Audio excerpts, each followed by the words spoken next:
अस्पताल ये भी सपना होते थे। कोई बीमार हो जाए तो मरीज को अस्पताल पहुंचाते ही बहुत देर हो जाती थी। आज भारत सरकार के प्रयासों से स्थिति बदल रही है।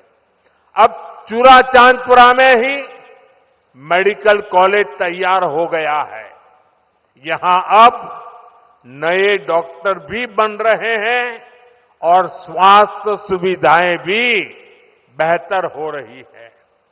आप जरा सोचिए, आजादी के अनेक दशकों तक मणिपुर के पहाड़ी क्षेत्रों में मेडिकल कॉलेज नहीं था। ये काम भी हमारी सरकार ने ही किया है। हमारी सरकार पीएम डिवाइन स्कीम के तहत 5 पहाड़ी जिलों में आधुनिक हेल्थ सर्विस विकसित कर रही है। आयुष्मान भारत योजना के तहत भारत सरकार गरीबों को 5 लाख रुपए तक के मुफ्त इलाज की सुविधा भी दे रही है। मणिपुर के भी करीब 2.5 लाख मरीजों ने इस योजना के जरिए अपना मुफ्त इलाज कराया है। अगर ये मुफ्त इलाज की सुविधा ना होती तो यहां मेरे गरीब भाई बहनों को अपने इलाज पर 350 करोड़ रुपए खुद के जेब से खर्च करने पड़ते। लेकिन ये सारा खर्च भारत सरकार ने उठाया है।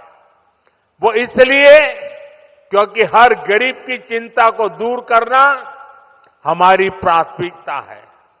साथियों, मणिपुर की ये धरती, ये क्षेत्र आशा और उम्मीद की भूमि है। लेकिन दुर्भाग्य से हिंसा ने इस शानदार इलाके को अपनी चपेट में ले लिया था। थोड़ी देर पहले मैं उन प्रभावित लोगों से मिला हूं जो कैंप्स में रह रहे हैं। उनसे बातचीत के बाद मैं कह सकता हूं कि उम्मीद और विश्वास की नई सुबह मणिपुर में दस्तक दे रही है।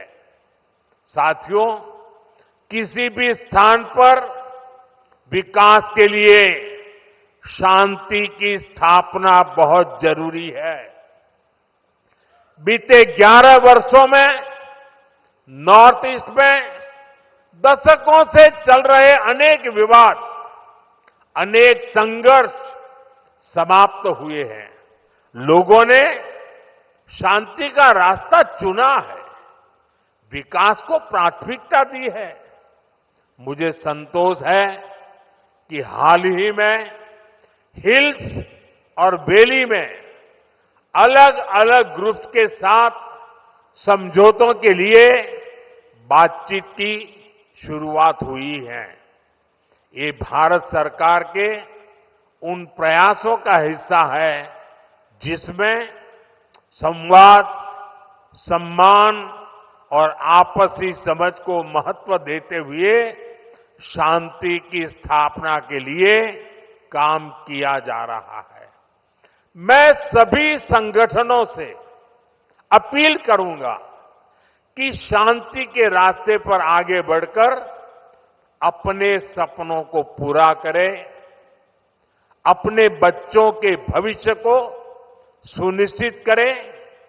और मैं आज आपको वादा करता हूं, मैं आपके साथ हूं।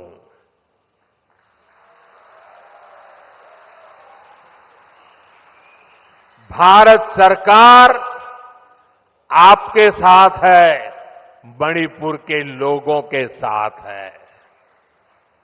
साथियों, मणिपुर में जिंदगी को फिर से पटरी पर लाने के लिए भारत सरकार हर संभव प्रयास कर रही है। जो बेघर हो गए ऐसे परिवारों के लिए 7,000 नए घर बनाने के लिए हमारी सरकार मदद दे रही है। हाल में ही करीब 3,000 करोड़ रुपए का स्पेशल पैकेज भी स्वीकृत किया गया है। विस्थापितों की मदद के लिए 500 करोड़ रुपए का विशेष प्रावधान किया गया है। साथियों, मैं मणिपुर के ट्राइबल नौजवानों के सपने और उनके संघर्षों के बारे में अच्छी तरह जानता हूं। आपकी चिंताओं को दूर करने के लिए अलग अलग समाधानों पर काम हो रहे हैं। सरकार का प्रयास है कि गवर्नेंस की जो लोकल बॉडीज है उनको भी मजबूत किया जाए। इनके विकास के लिए उचित फंड्स की व्यवस्था भी की जा रही है। साथियों, आज हर ट्राइबल कम्युनिटी का विकास ये देश की प्राथमिकता है। पहली बार आदिवासी क्षेत्रों के विकास के लिए धरती आबा जनजातीय ग्राम उत्कर्ष अभियान चल रहा है। इसके तहत मणिपुर के 500 से ज्यादा गांवों में विकास के काम हो रहे हैं। ट्राइबल एरियाज में एकलव्य मॉडल रेसिडेंशियल स्कूलों की संख्या भी बढ़ाई जा रही है। यहां मणिपुर में भी 18 एकलव्य मॉडल रेसिडेंशियल स्कूल बन रहे हैं। स्कूलों और कॉलेजों के आधुनिकीकरण से यहां के पहाड़ी जिलों में एजुकेशन की सुविधाएं बहुत अधिक बढ़ने वाली है। साथियों, मणिपुर का कल्चर नारी शक्ति को बढ़ावा देने वाला रहा है और हमारी सरकार भी नारी शक्ति को एम्पावर करने में जुटी है। सरकार वर्किंग विमेन हॉस्टल का भी निर्माण कर रही है ताकि मणिपुर की बेटियों की मदद हो सके। साथियों, हम मणिपुर को पीस, प्रॉस्पेरिटी और प्रोग्रेस का प्रतीक बनाने का लक्ष्य लेकर चल रहे हैं। मैं आपको विश्वास दिलाता हूं, मणिपुर के विकास के लिए विस्थापितों को जल्द से जल्द उचित स्थान पर बसाने के लिए, शांति की स्थापना के लिए भारत सरकार यहां मणिपुर सरकार का ऐसे ही सहयोग करती रहेगी।